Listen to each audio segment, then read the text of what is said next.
Hello everyone, a random gnome here, and today we're going to talk about another Rant and Ramble subject. Last time it was Destiny and how it was overhyped, and I didn't really get how the budget was spent considering the game wasn't as deep. I mean, it is deep in some areas, but not in the ones that I would rather it had been deep in, as in the story. But anyways, enough of that. I want to get on to sequels. I kind of touched on this in the Destiny video, but in this video I want to go more in depth. First off, I want to say, when you think of a hardcore gamer and then a casual gamer will probably, what games will they buy? The Call of Duties, they'll probably buy the Assassin's Creed, the Maddens, yearly releases. And then the hardcore gamer, what games are they looking forward to? Probably Metal Gear, maybe the Shenmue or Half-Life 3, or, you know, bigger games that probably will have a much different style than the last game, a new experience, something different to it. But the casual gamer will settle for a game that they know it is tried and true, and they know they'll like it. You know what I mean? It's going to be more or less the same game, and they'll buy it. So basically, what I'm saying is, you know, yearly releases are usually for the casual crowd. Why? Because they can mass produce these games, and it has mass appeal as the Call of Duty games. I actually did used to play them a lot around when they started doing the yearly releases, and then I dropped off a bit. And the new one might actually grab my attention. I might pick it up. Why? Because a lot of my friends are on Xbox, and I have alienated the Xbox for a few years now, because there was a point where the Xbox was destroying the PS3.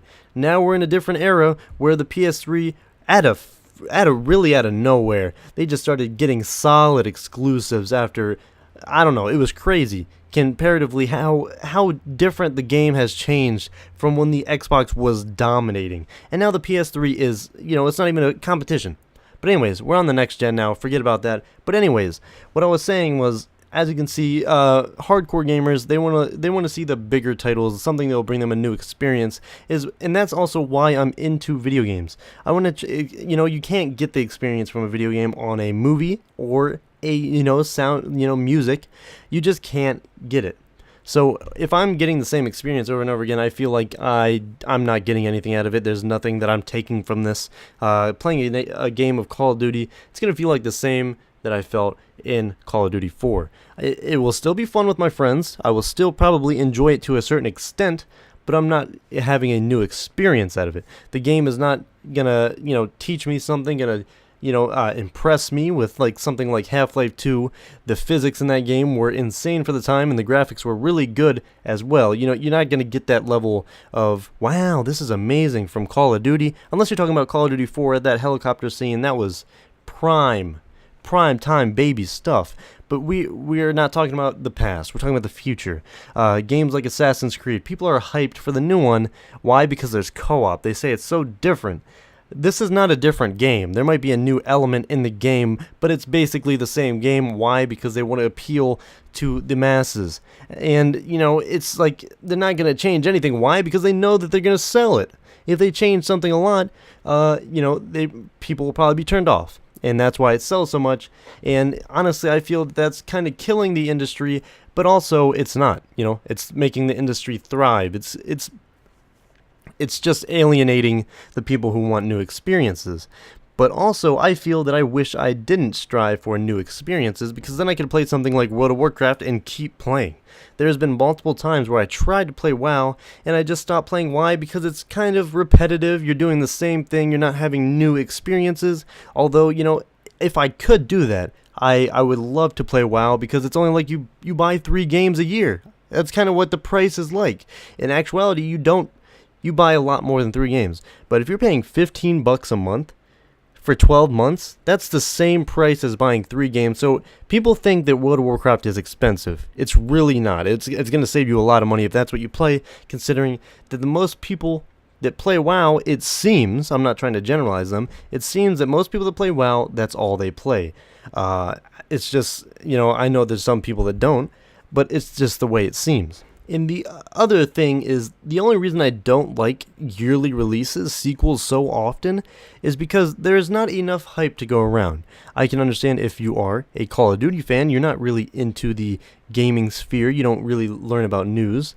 But every year, the new Call of Duty. It's the new Call of Duty. You know what you're going to get. It's the new Assassin's Creed. You know what you're going to get. It's the new Naruto Ultimate Ninja. You know what you're going to get.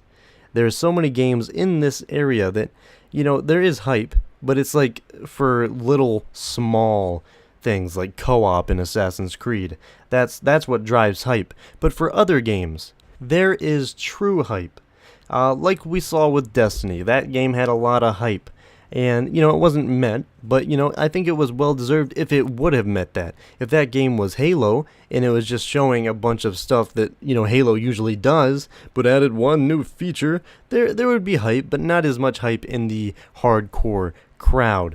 I feel like if you're making yourself release a game, or more than one game in the case of Assassin's Creed, which have made 2 games in 1 year multiple times, I feel that, you're not putting enough heart into the game. The game is ran by a group of people, a big group of people that say, hey, I know what Assassin's Creed is, I can work on Assassin's Creed, rather than there is one main guy who has his image, a non-distorted image of a game that he wants to create. That's what I want to play. I want to play something made by Kojima. His mind is crazy. If you played the new PT, you know that this guy is a natural born director. He has great taste in movies, so he gets what people want. His fans know when you're getting a Kojima game, you're not going to get a, manufactured, no heart in this game product.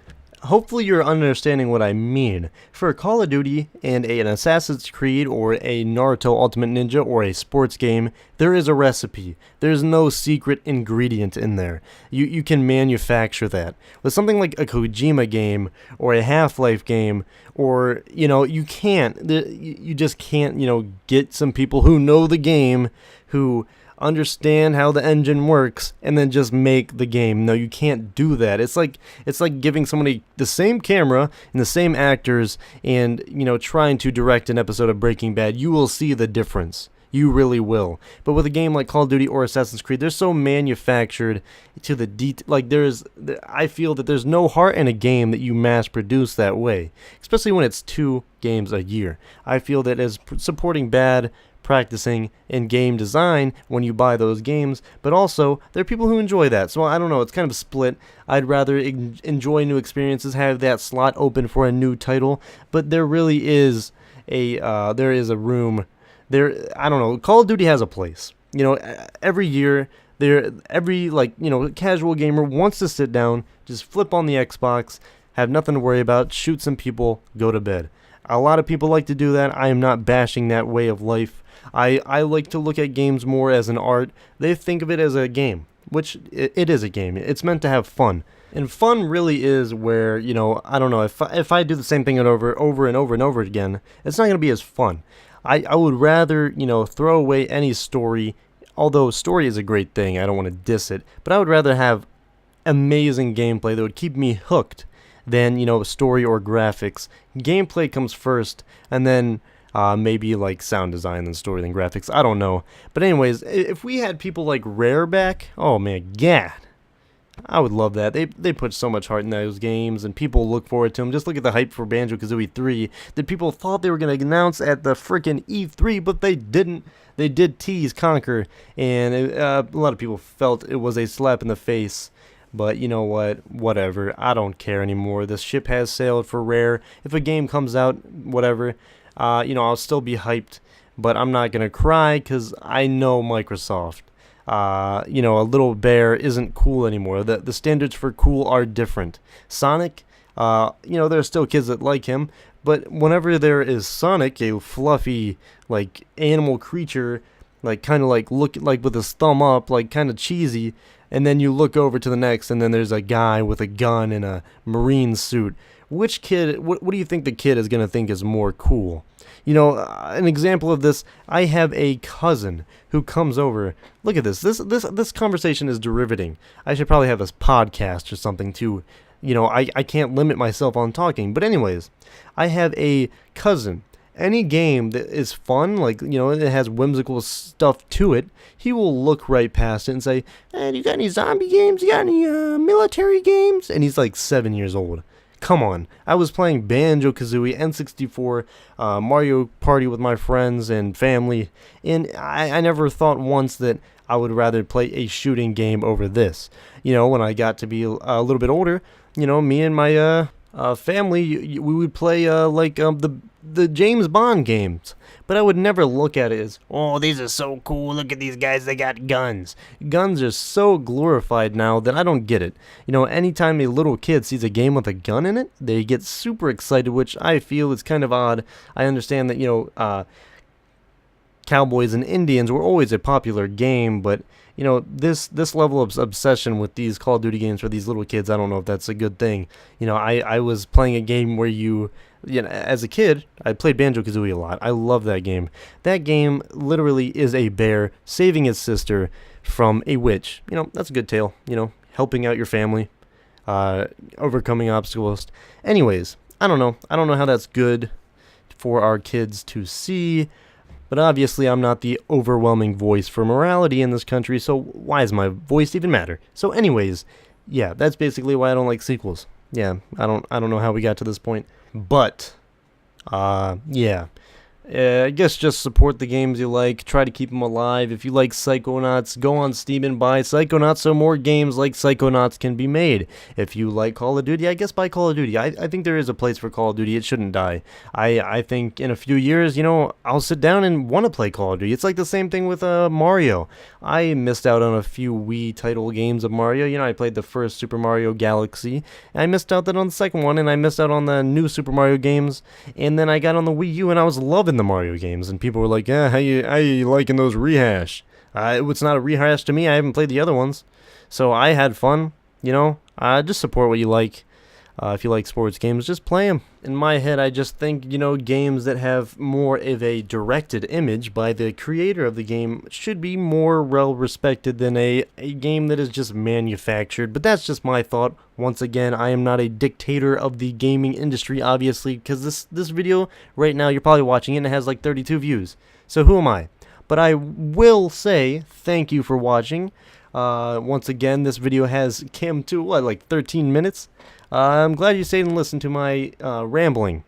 And yeah, thank you guys for watching, and see you guys later.